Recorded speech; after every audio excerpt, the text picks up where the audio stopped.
welcome to our channel. If you've not yet subscribed to our channel, click over the subscribe icon to get subscribed to our channel and click over the bell button to get notified about latest videos. Today we are going to see about an interesting topic, that is role of thermodynamics in bioenergetics. After this video, you will be clear with some specific doubts. For example, why the process of diffusion is occurring, why nature creates the process of diffusion, and why our body needs energy to sustain. First of all, we must know what is bioenergetics.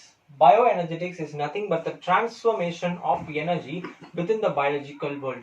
Here we have a simple schematic diagram for bioenergetics. That is, from sun, energy reaches earth in the form of sunlight. Plants absorb sunlight and through the process of photosynthesis produces and stores sugar molecules. During the night time, sugar molecule is broken down through the process of respiration and ATP is produced, and ATP is a energy packet which is utilized to do work, for example transpiration, active transport, membrane function, protein synthesis, nucleic acid synthesis, fat synthesis, etc. etc. Now we are clear with what is bioenergetics. What is thermodynamics? Thermodynamics is nothing but a set of concepts which talks about the interconversion of energy and work. Energy is input and work is output for any reaction. If you give energy as input, you can get output as work. Now next we must know about two terms, that is system and surrounding. What is a system and what is a surrounding? System, a plant, an organism, a cell, a chemical reaction. These are all systems, and the surroundings in which these are present is called as a surrounding. The system and surrounding together constitutes the universe. Now we are clear with what is a universe, what is system, and what is surrounding. Now let us move deep into the thermodynamical concept. That is, let's talk about the first law of thermodynamics.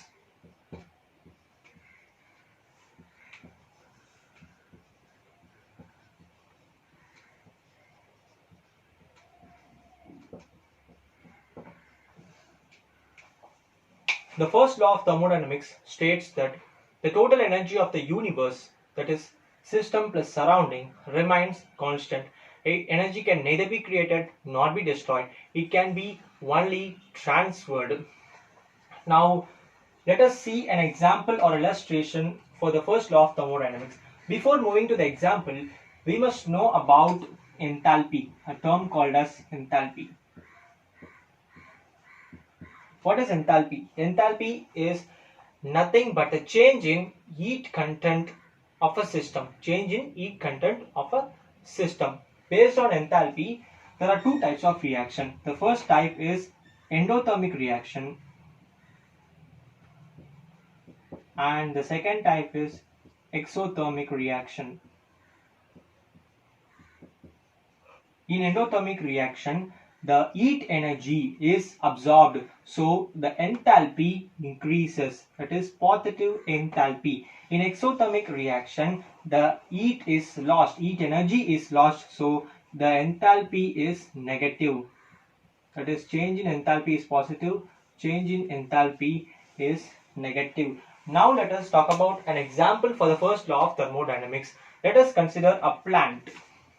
A plant in earth.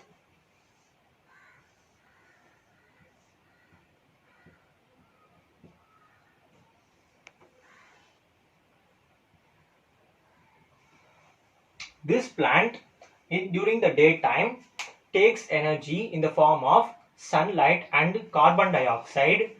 Through the process of photosynthesis, it produces sugar molecules, and up to this it occurs in the daytime, and this set of reactions are endothermic, that is heat energy is absorbed during daytime, so the total energy of the system, your plant is the system, total energy of the system increases and the energy of the surrounding decreases. That is, energy is transferred, and during night time the plant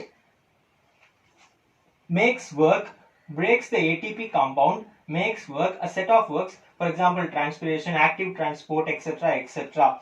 Now the total energy of the plant decreases. As a result, the total energy of the surrounding increases. overall, if you see the total energy of the universe, that is system, plant and the surrounding, system and surrounding forms a universe. The total energy of the universe remains constant. The second law of thermodynamics states that every event in this universe moves from higher energy state to lower energy state spontaneously till it attains an equilibrium. We may see an example for the second law of thermodynamics. Before that, you must be knowing about a term called as entropy. Entropy is nothing but the measure of randomness or disorderness of a system.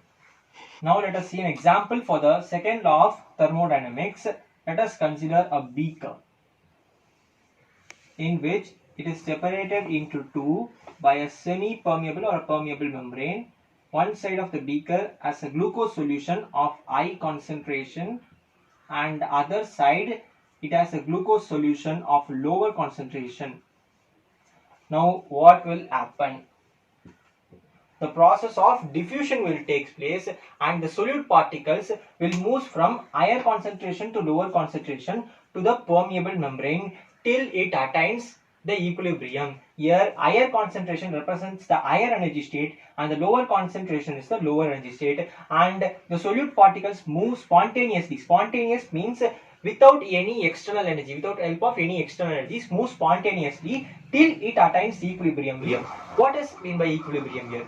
That is, equilibrium is attained when all the measurable quantities become constant. That is, temperature, concentration and pressure is same in both the sides of the beaker. That is the equilibrium. Now let us talk about another important concept in the bioenergetics. That is the concept of free energy. What is free energy? Free energy is nothing but the amount of energy liberated or absorbed during a biological reaction. There are two possibilities. That is, free energy change in a system may be positive. Free energy change in a system may be negative. Free energy change is positive means then the reaction occurring in the system is and if the free energy change is negative in the reaction, then the reaction is an exothermic reaction. Moreover, if free energy change is positive, then the reaction is a non-spontaneous reaction, and if the free energy change is negative, then the reaction is a spontaneous reaction. So the concept of negative free energy is of very much biological importance, because most of the biological mechanisms, for example glycolysis, moves forward because of the condition of negative free energy. Negative free energy is exothermic process, so we need energy which can be produced only by the exothermic process. And in the starting of the video we told why we need energy, because human body is completely an ordered system, not a disordered system. In this world everything tend to be disordered. Human body has an ordered system with lots of non-spontaneous processes going on. For example, the functioning of organs.